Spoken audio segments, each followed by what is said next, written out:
ప్రియమైన ప్రేక్షకులకు నమస్కారం. నేను డాక్టర్ సిహెచ్ మోహన్ రావుని, న్యూరాలజిస్ట్ని. అశ్విన్స్ స్పెషాలిటీ హాస్పిటల్స్ సోమాజిగూడలో పనిచేస్తున్నాను. మనం ఈరోజు ఈ నరాలకు సంబంధించిన వ్యాధుల గురించి కొంత తెలుసుకుందాం.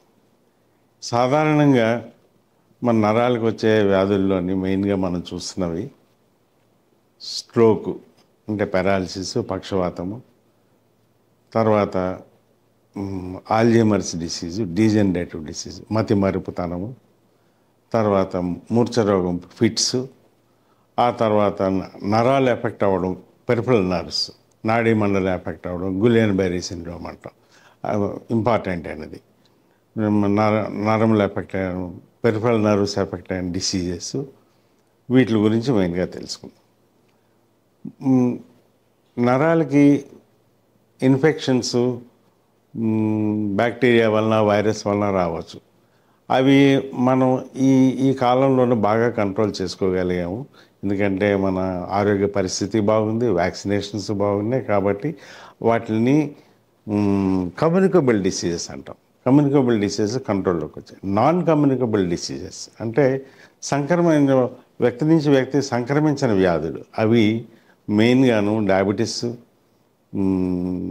హైపర్ టెన్షను, బ్లడ్ ప్రెషరు, తర్వాత atherosclerotic arterial diseases, degenerative diseases అంటే వయసు వలన బ్రెయిన్ డీజనరేషన్ అయ్యి వచ్చే వ్యాధులు, తర్వాత మ్యాలిగ్నెన్సీ, క్యాన్సర్స్.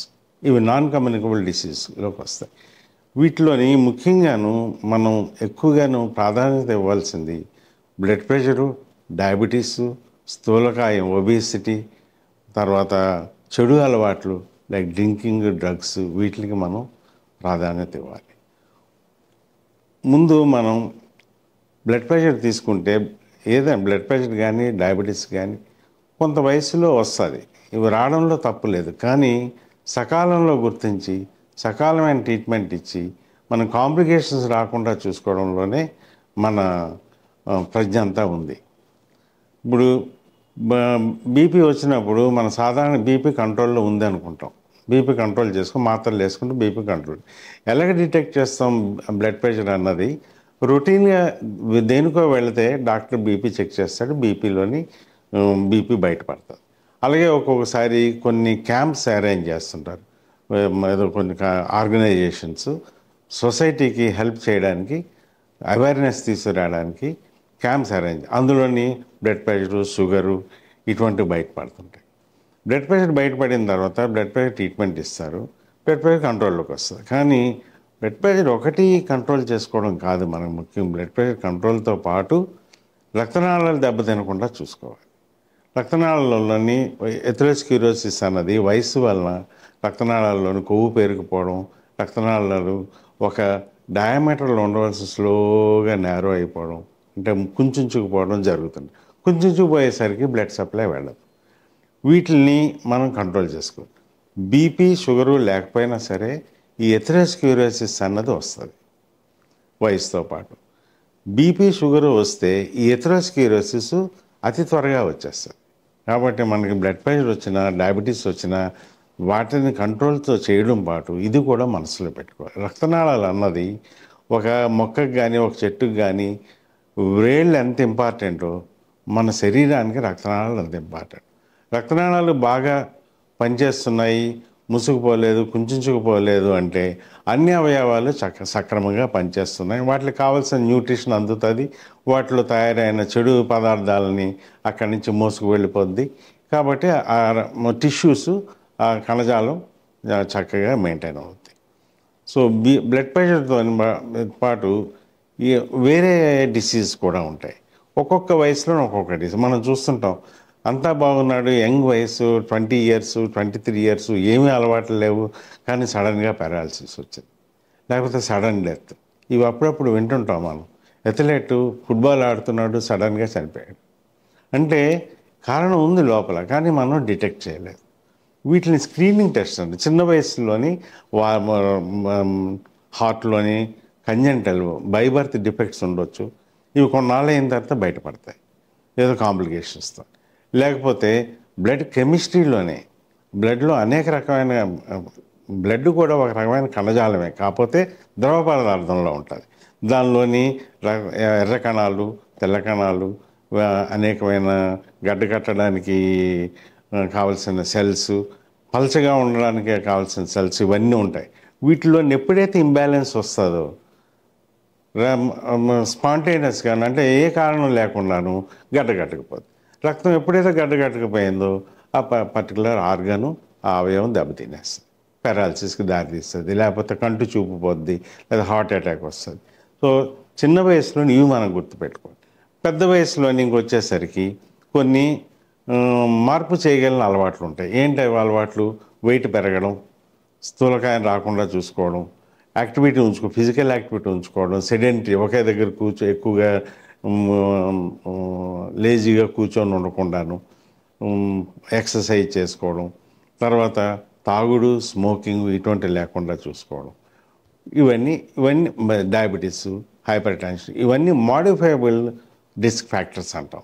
ఈ కారణాలన్నీ మన చేతిలో ఉంటాయి. మనం ప్రయత్నపూర్వకంగాను వైద్య సలహాలతోని వీటిని కంట్రోల్లో చేసుకోవాలి. దీనివల్ల స్ట్రోక్ని నివారించవచ్చు. ఈ నివారించడంలోని మెడిసిన్స్ మనం నివారిస్తాం, అనేక కారణాలు మనం చూసుకున్నాం. వీటిలన్నిటి కంట్రోల్ మెడిసిన్స్ అని. ఒకవేళ సడన్గా స్ట్రోక్ వస్తే అనేక రకాల స్ట్రోక్, బ్రెయిన్లోని బ్లడ్ సప్లై, రక్తనాళం మూసుకుపోవచ్చు, రక్తం గడ్డగట్టి, లేకపోతే బ్లీడింగ్ రావచ్చు, దీంట్లో కూడాను పెరాలసిస్ రావచ్చు. కాబట్టి రక్తం గడ్డగట్టడం వలన పెరాలసిస్ వచ్చిందా, ఇస్కిమిక్ స్ట్రోక్, ఆర్ బ్లీడింగ్ వలన వచ్చిందా, బ్రెయిన్ హెమరేజ్, ఈ రెండింటిని మనం నిర్ధారించాలి.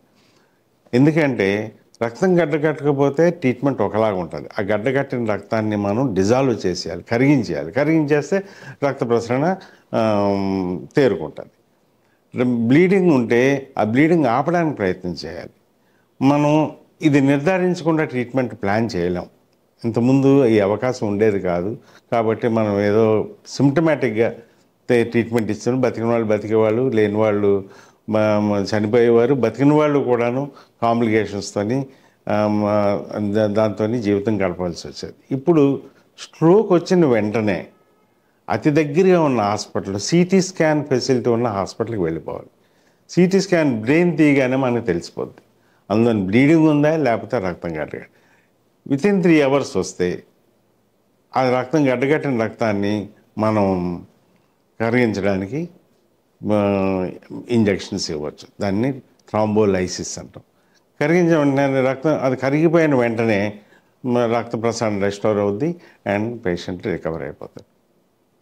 ఇది చాలా ముఖ్యం. ఇది ఒకటి మనసులో గుర్తుపెట్టుకో. కానీ ఇది అక్యూట్ కండిషన్స్లోనే, ఇంతవరకు మనం రాకూడదు.